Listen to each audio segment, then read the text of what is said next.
이 질환도 더 나빠지고, 다낭성 난소가 발생이 되면 또 이런 상태이기 때문에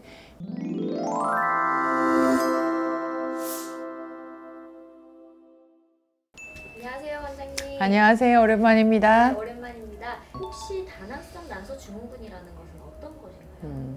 여성 신체 전반적인 대사 기능에 관련된 질환에 대한 얘기예요.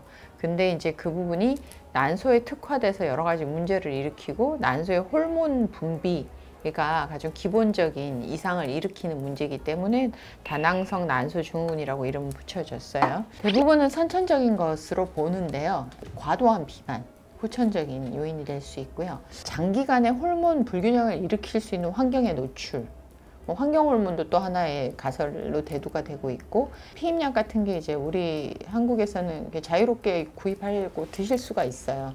이런 것들이 너무 장기적으로 복용이 되면서 조금 컨트롤이 안 된다거나 이런 것들도 잠시 잠깐의 문제가 될 수 있다고 생각을 해요. 어떻게 진단을 하고 치료하는 방법은 어떤 것이 있을까요? 이게 또 월경의 이상, 그 다음에 이제 초음파상 너무 많은 낭포들이 보인다. 그 다음에 이제 호르몬 혈액 검사를 했을 때 정말 남성 호르몬 비율이 생각보다 높다. 세 가지 중에 두 개가 있으면 진단이 되는 거고요. 남성 호르몬 비율이 높은 여성들이 만약에 있었다. 남성 호르몬을 다운시키는 안티 안드로겐 영향을 주는 호르몬 제제들을 또 쓰기도 하고요. 그 다음에 다모증 같은 경우는 정말 헤어를 리무브하는 레이저 제모 시술을 해줘야 되겠죠. 그 다음에 비만 얘기도 많이 했는데, 비만해지면 이 질환도 더 나빠지고, 다낭성 난소가 발생이 되면 또 비만이 오고 이런 상태이기 때문에 비만 웨이트를 이제 다운시키는 거는 굉장히 중요한 치료의 기본이에요. 그 다음에 이제 월경 주기를 좀 규칙적으로 레귤러하게, 보통 우리가 22주기에서부터 한 35주기 사이를 일반적인 월경 주기로 보거든요. 요거를 맞춰줄 수 있도록 호르몬 제제들로, 그래서 이제 호르몬 치료법, 월경이 사실은 희발해지면 배란이 역시 드물어지는 건데, 배란이 안 되면 아기가 생기기 힘들겠죠. 특히나 이제 주기도 랜덤하게 아주 불규칙해진단 말이죠. 그러면 이 바쁜 현대 사회에 나의 배란 주기가 언제인지 예측이 잘 안 되고, 이렇게 되면 당연히 난임의 상태가 돼요. 그런 경우에 배란 유도제라는 약물을 써서 배란이 되면 월경은 자연히 이제 정상적으로 오는 거니까, 그렇게 해서 이제 배란 주기를 맞추는 노력을 하기도 하고요. 인슐린 저항성 얘기를 제가 잠깐 했었죠. 인슐린 저항성은 결국 당뇨예요, 당뇨. 그래서 비만과 당뇨도 물론 관련이 있지만, 다낭성 난소인 경우는 이제 젊은 여성 때 많거든요. 이게 가임기 여성의 한 5%에서 한 22%까지도 보고가 돼요. 굉장히 흔한 질환인데, 특히 티네이저한테도 많아요. 나이 드신 분들은 체형이 마구 망가지면서 다른 대사, 콜레스테롤이든가 굉장히 격하게 나빠지기 때문에 내 몸이 좀 안 좋아, 다들 알고 병원을 오시는데, 이 티네이저 분들은 몸이 잘 버텨내요. 이미 이제 망가지고 있는데, 그래서 병원에 좀 잘 안 오게 되는 경향이 있죠. 그래서 인슐린 저항성을 치료해서 당뇨를 좀 컨트롤할 수 있는 그 약들을 배란 유도할 때도 같이 복합 병용 치료를 해도 쓰고, 요거 단독으로도 저희가 쓰기도 해요. 대사성 질환이라는 게 사실은 전체 몸을 관통하는 문제거든요.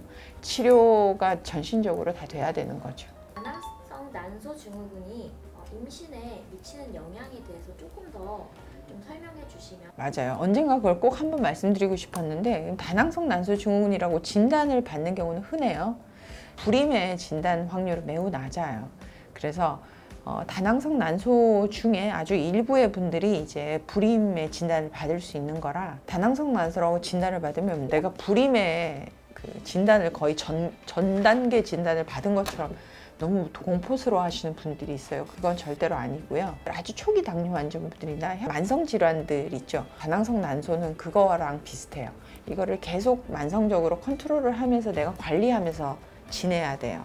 어느 순간 이렇게 관리를 하고 완전히 완치가 됐어요, 나는, 이렇게 되는 거가 내 의도대로 되지는 잘 않아요.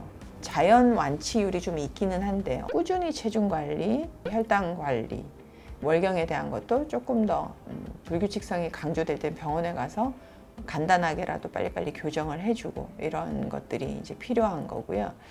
이게 된다면 사실은 불임으로 가는 경우가 그렇게 많지는 않아요. 다낭성 난소 환자분들 전체에서 불임의 비율은 10% 미만이라고 해야 될 것 같아요. 불임 환자분들 중에는 다낭성 난소랑 관련이 되는 부분이 많고요.